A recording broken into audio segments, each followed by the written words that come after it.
President Trump's efforts to overturn his election loss have faced another setback after a 6-day recount by hand. A statewide audit has confirmed Mr. Trump lost narrowly to President-elect Biden. Georgia's Republican Secretary of State, who received death threats over the recount, expressed confidence in the tally. I'm a passionate conservative, and as I've said before, I'm a proud Trump supporter. As Secretary of State, I believe that the numbers that we have presented today are correct. The numbers reflect the verdict of the people, not a decision by the Secretary of State's office or of courts or of either campaigns. Despite that, Mr. Trump is ramping up his unprecedented efforts to get a second term. Yesterday, his personal lawyer, Rudy Giuliani, held an extraordinary news conference making unsubstantiated claims of fraud, spinning wild conspiracy theories, none of which were supported by any evidence. Weijia Jiang reports from the White House.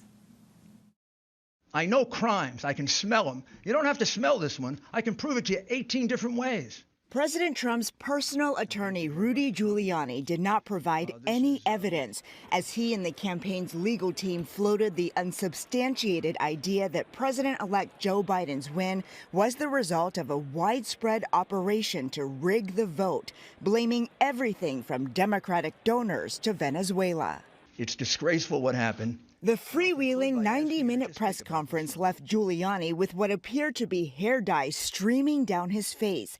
And while he said this publicly about Pennsylvania's election rules, clearly illegal, clearly voter fraud, easily provable, Giuliani did not make the same claims in front of a judge in Pennsylvania on Tuesday. Does the amended complaint plead fraud with particularity? No, Your Honor. And it doesn't plead fraud. They are moving away from a legal strategy to now a disinformation operation. Election law expert David Becker says it's important to pay attention to what's happening in court, where the Trump campaign has had little success in its more than 20 court cases. It's really easy to make unsupported wild conspiracy claims. It's really hard to support those claims in court. The president is now getting directly and publicly involved, making the unprecedented move to invite Michigan's top Republican lawmakers to the White House. It appears to be part of a plan to overturn the results of the state, which he lost by more than 150,000 votes. The invitation comes after Mr. Trump personally called the two Republican members of Michigan's Wayne County Board of Canvassers.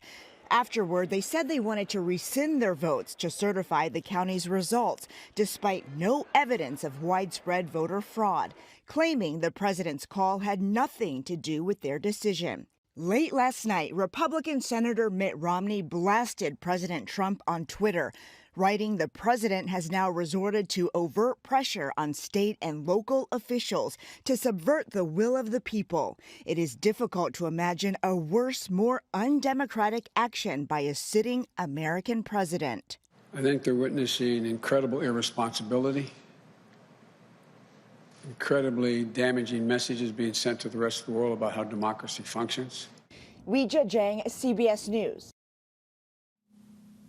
Zeke Miller joins me now with more. He's a CBSN political contributor and White House reporter for the Associated Press.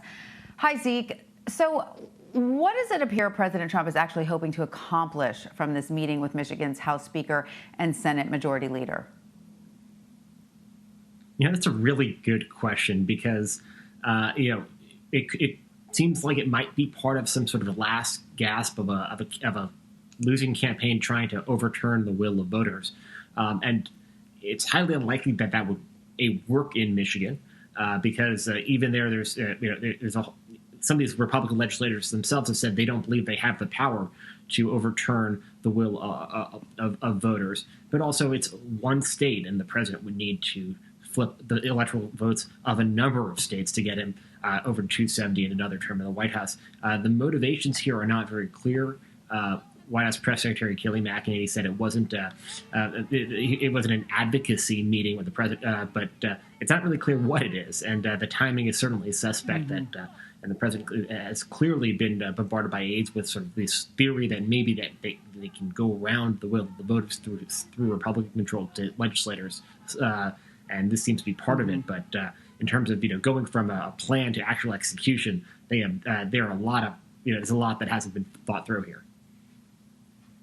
Well, at the very least, the optics are terrible, and it seems, remarkable that Mitt Romney is one of the only Republicans to come out, and publicly point that out, that whatever is going on here, it certainly doesn't look good.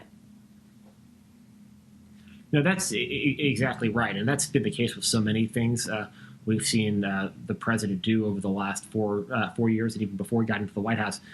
He was a norm-shattering president. That's a phrase that we've almost banished from our copy because it sort of lost meaning in a way because it was something you'd write every day. It is not necessarily illegal for a meeting like this to happen, but it is certainly violating any sense of norms or historical treatment of the electoral process, which is supposed to be, while elections in the United States are partisan, the actual accounting and administration of votes, the administration of elections, is supposed to be done impartially. And it seems to be an attempt by the president to try to sort of put his fist on the scales, not just a finger. And that is the sort of thing that we've not heard a lot from Republicans about.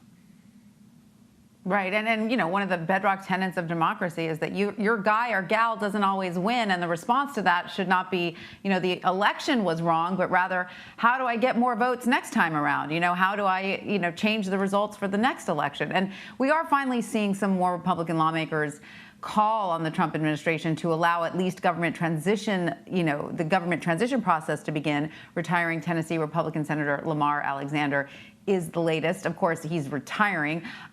So is this having any impact? It's certainly, we're seeing these calls from some Republicans now, largely as you mentioned, retiring Republicans are ones who feel secure enough in their own standing to go against the president. But we have yet to see sort of a widespread rejection on the part of the president to sort of the incendiary rhetoric on the part of the president and some of his advisors to try to undermine the bedrock of American democracy, and that is the peaceful transfer of power, that is fair and impartially administered elections.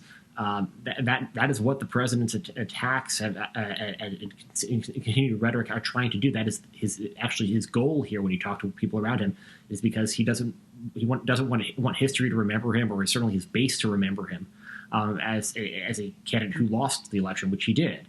He wants to be remembered as somebody who it's been, he wants to spread those baseless claims of fraud and electoral misconduct as a way to sort of throw enough mud in the air, and then maybe he'll get the upper hand in history. That's not how it's going to work for him.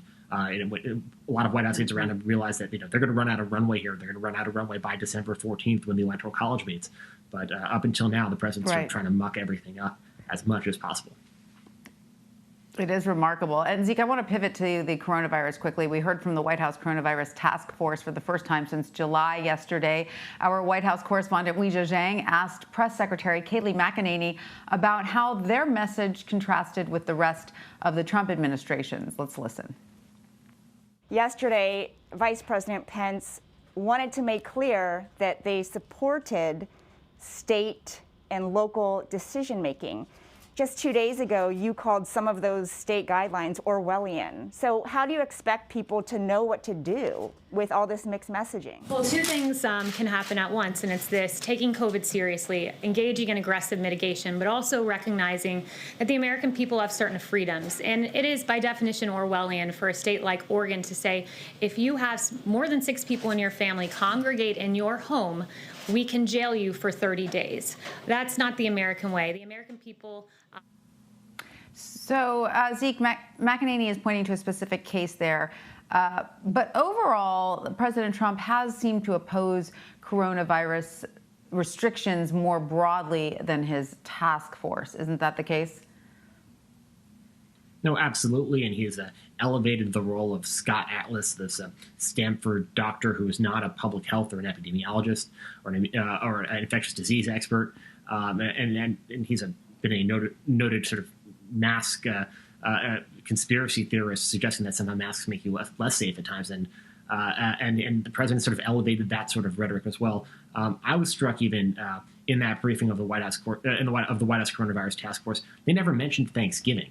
which had been the subject of a briefing at the Centers for Disease Control and Prevention earlier in the day, Thursday, where they're essentially pleading with Americans across the country, please don't travel, don't have large gatherings with family members. We didn't even hear that from the White House podium, but and that's coming from the career professionals in some cases at the White House because of sort of the culture of the way this information is supposed to be shared, the way the president wants it to be shared at the White House. But when you get to sort of beyond that, to Kayleigh McEnany, to the president, to Scott Atlas and others, I mean, there's just a whole different degree in terms of disconnect between what the science says and what they are telling the American public.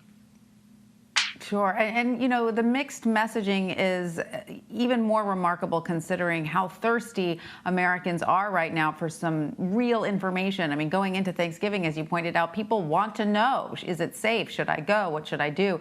They turn to these task force briefings for specific information. Zeke Miller, thank you so much. I know you have to go. Thank you so much for joining us. We appreciate it. Thanks for having me.